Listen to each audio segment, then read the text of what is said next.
Olá, pessoal, sejam bem-vindos a essa aula. Nessa aula de hoje, estamos trabalhando ainda com a cinemática de mecanismos, né, com os fundamentos da cinemática, e eu vou falar para vocês um pouquinho sobre a transmissão de movimento. O livro que utilizarei nessa apresentação é o livro Mecanismos do MAB, que é esse aqui. Antes de apresentar esse tópico de transmissão de movimento por contato direto, né? Só lembrando algumas coisinhas aí que vocês já estudaram em outras disciplinas, tá? Por exemplo, se eu tenho uma peça, essa peça O2A, ela está articulada em O2, e imagine que essa peça 2, então, poderia ser uma peça do mecanismo 4 barras, né? Ela tenha uma certa rotação em RPM, certo? Para nós é importante transformarmos essa rotação RPM em uma velocidade angular, radianos por segundo. Para isso, a gente precisa usar essa expressão aqui, ó. A velocidade angular em radianos por segundo é igual a 2π vezes a rotação em RPM sobre 60. E aí nós encontramos, então, essa velocidade angular em radianos por segundo. Agora, se precisamos calcular, por exemplo, a velocidade tangencial do ponto A, vejam que ele descreve um movimento circular em cima desse ponto de giro O2, certo? Essa velocidade do ponto A tangencial seria mais ou menos isso, né? Esse vetorzinho aqui, ó, VAT, que é perpendicular ao raio da peça 2, é perpendicular ao tamanho, ao raio, né, ao tamanho da peça 2, tá? R2. Então, se eu preciso calcular essa velocidade tangencial, a gente então usa essa expressão, ó. A velocidade A tangencial, perpendicular ao raio, é o ômega2, então a velocidade angular em radianos por segundo da peça 2, vezes o raio R2 do ponto A. W2 é radiano por segundo, R2 é metro. Quando eu multiplico essas unidades, me dá a velocidade A tangencial em metro por segundo. No caso da transmissão de movimento, né, essa transmissão pode ser feita basicamente de três maneiras. A gente pode fazer a transmissão sempre por contato direto entre dois corpos, entre duas peças, tal como um excêntrico, né, um seguidor, ou entre duas engrenagens. Os dentes das engrenagens, eles têm um contato direto entre si. Poderia ser feito por um elemento intermediário, como uma biela, por exemplo, certo? Ou ainda, a gente poderia estar usando uma ligação flexível, como uma correia ou corrente, para transmitir o movimento. Olhem só, então, esses mecanismos que transmitem movimento por contato direto. No caso aqui, um kame e o seu seguidor, um seguidor de ponta, um kame com um seguidor de rolete, ou um kame com um seguidor de face plana, todos eles seguidores radiais. Vejam que o contato se dá, né, por contato direto entre as superfícies, tá? O mesmo acontece com as engrenagens, elas estão em contato, os dentes estão em contato direto com o outro, né? E também, por exemplo, aqui ó, nesse mecanismo, né, que é uma espécie de um kame e um seguidor, né, que também ó, existe um contato direto entre essa peça do mecanismo e essa peça do mecanismo. Se essa peça aqui, a 2, for uma peça móvel, ela provoca uma oscilação na peça 3, tá? Mas o movimento é transmitido por contato direto. Aqui alguns mecanismos que transmitem o movimento através de um elemento intermediário. Vamos ver aqui primeiro o mecanismo 4 barras. Ó. Essa é a peça motora, essa é a peça movida. E este elemento, essa peça 3, é o elemento intermediário que transmite o movimento da peça 2 para a peça 4. Um outro elemento intermediário é no cursor biela-manivela. Vejam que a biela, a peça 3, é o elemento intermediário que transmite o movimento, né, daqui para cá. Nesse excêntrico, né, é como se ele tivesse uma disposição também de um mecanismo cursor biela-manivela, né? Essa partezinha aqui, ó, né, correspondente a essa parte, representaria então o elemento intermediário, né? Ou então, como nesse mecanismo, um garfo escocês, né? Vejam que nós temos também um elemento intermediário, né, que transmite o movimento entre uma peça e outra. E o último caso, né, é o caso da transmissão por ligação flexível. Tá? Então, entre duas engrenagens aqui, né, nós temos uma corrente que é flexível, que transmite o movimento da peça 1 para a peça 2 aqui. Ó. A mesma coisa aconteceria com uma polia, correia e polia. Eu teria a polia motora e movida e a correia seria o elemento flexível que transmitiria esse movimento. Bom, um item importante aqui que o MAB descreve no seu livro de mecanismos, tá? Para apresentar o movimento por contato direto, é esse exemplo aqui que está lá no livro, tá? Então, nesse exemplo, há uma came, essa peça 2 é a came, e essa peça 3 é o seguidor, né, dessa came. Então, no livro já está todas as velocidades, né, os raios estão destacados aqui, e nessa apresentação eu vou descrever passo a passo, né, como o MAB procede para calcular a relação de transmissão entre o mecanismo, né, calcular as forças normais, a velocidade normal, a velocidade de deslizamento de uma peça em relação à outra. Tá?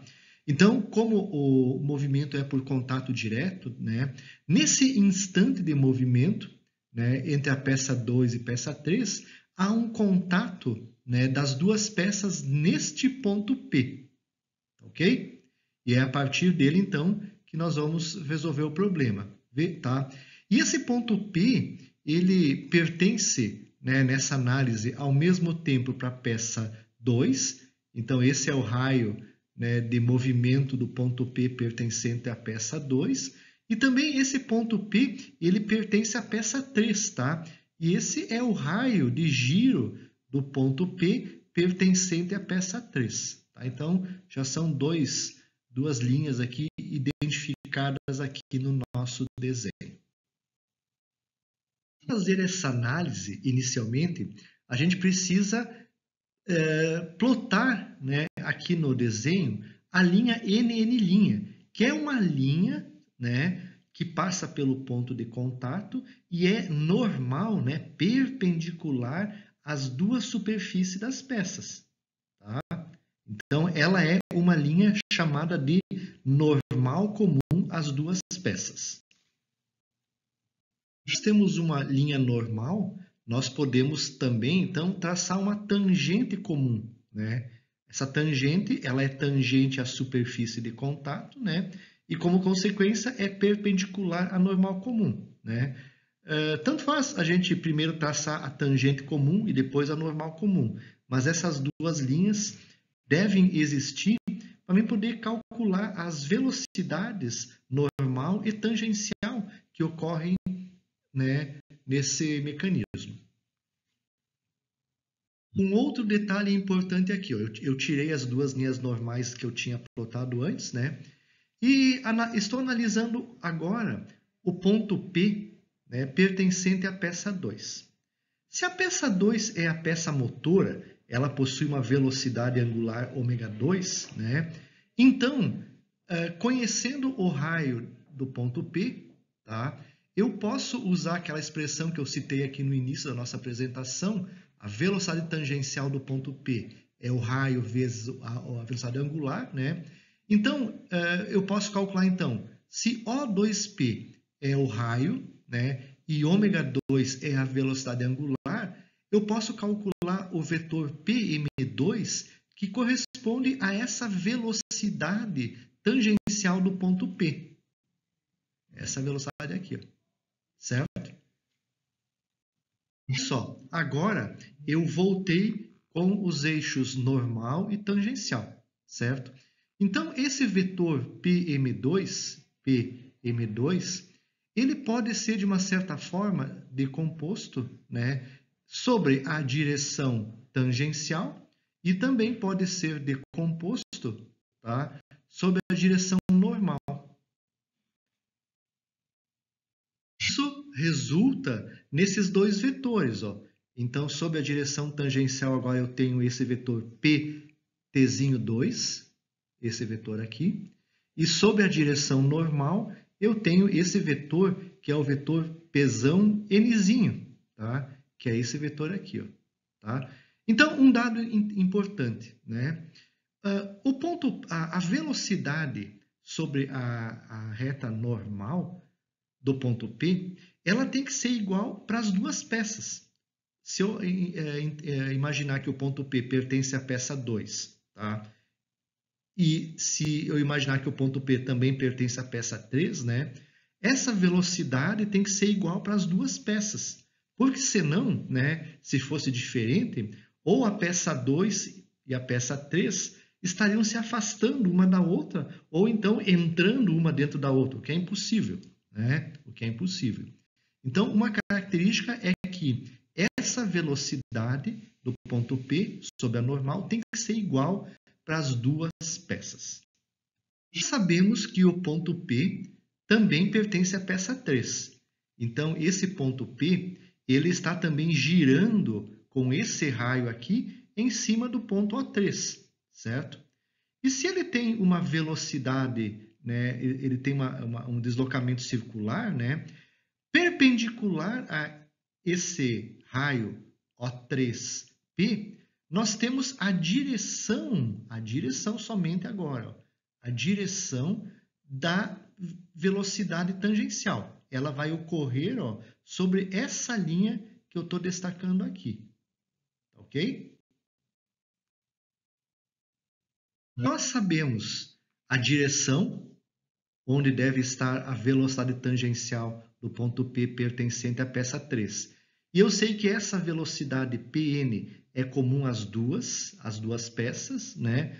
Nós podemos, então, ó, pegar aqui no ponto N, ó, e encontrar aqui, ó, quando eu chegar sobre a reta da direção da força tangencial, né? Eu posso definir esse ponto e, ao mesmo tempo, então, ó, com isso, definir esse vetor PM3, que corresponde a um vetor velocidade tangencial perpendicular ao raio, a esse raio aqui, né, que corresponde à velocidade tangencial do ponto P pertencente à peça 3.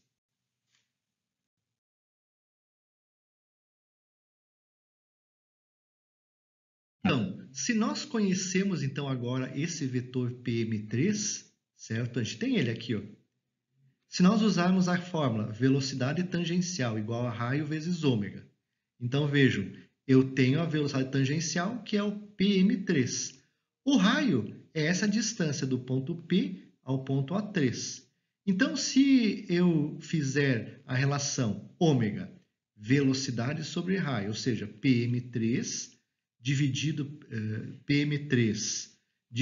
por O3P, que é essa peça, eu tenho a velocidade angular da peça 3. Está aqui ela. Então, com isso, eu identifico essa velocidade angular da peça 3 nesse instante de movimento. Pegar também o vetor PM3, a sua extremidade, e decompor, então, esse vetor PM3 sobre a tangente comum. Surge, então, esse vetor velocidade Pzão T3 aqui, ó, né, que corresponde à velocidade do ponto P, pertencente à peça 3, sobre a tangente comum. Se nós pegarmos essa velocidade T3 no sentido positivo e essa no sentido negativo, tá? P3, então, T3, né, menos T2, aqui no caso, né, daria a velocidade de deslizamento que ocorre entre as duas peças. Então, essa distância do T2 até o pontinho do T3, do final do T3, né, corresponde à velocidade de deslizamento entre as peças.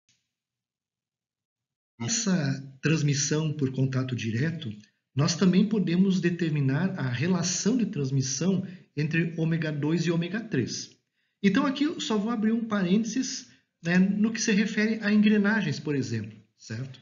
Então, se nós tivermos uma engrenagem motora e uma engrenagem movida, e se nós tivermos então aqui a rotação N motora em RPM e a velocidade angular ômega motora em radianos por segundo, e a mesma coisa também aqui para a movida, N da movida e W da movida.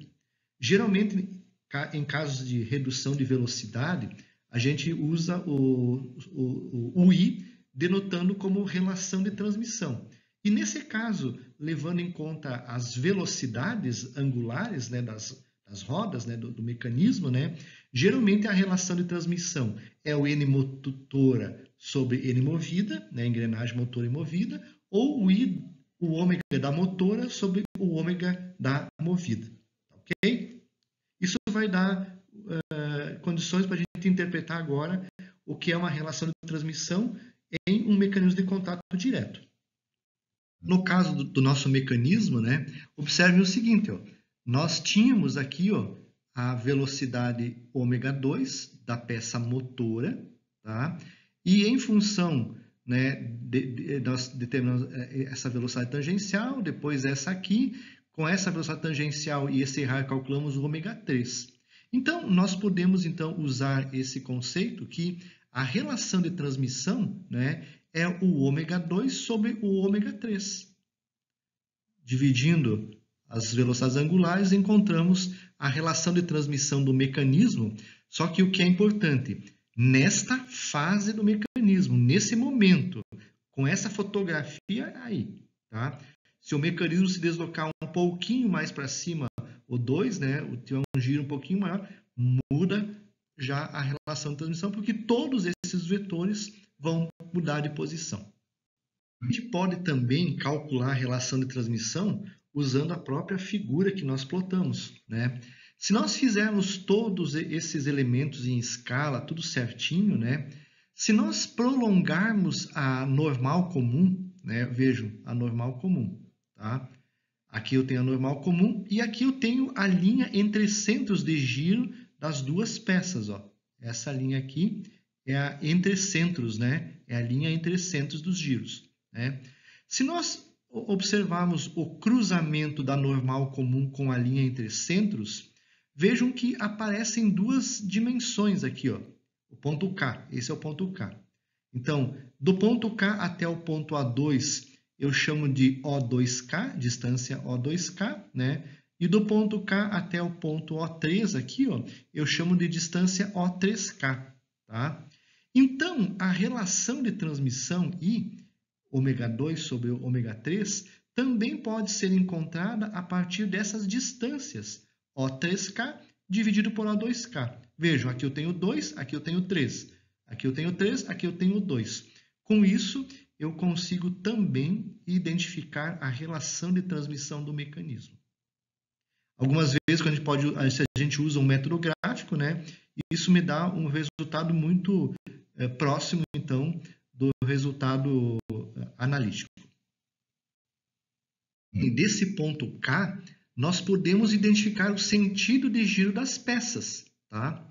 Então, caso o ponto K situar-se entre os pontos O2 e O3, quer dizer, entre centros, né, as peças giram em sentidos contrários. Uma gira para sentido horário, outra no sentido anti-horário.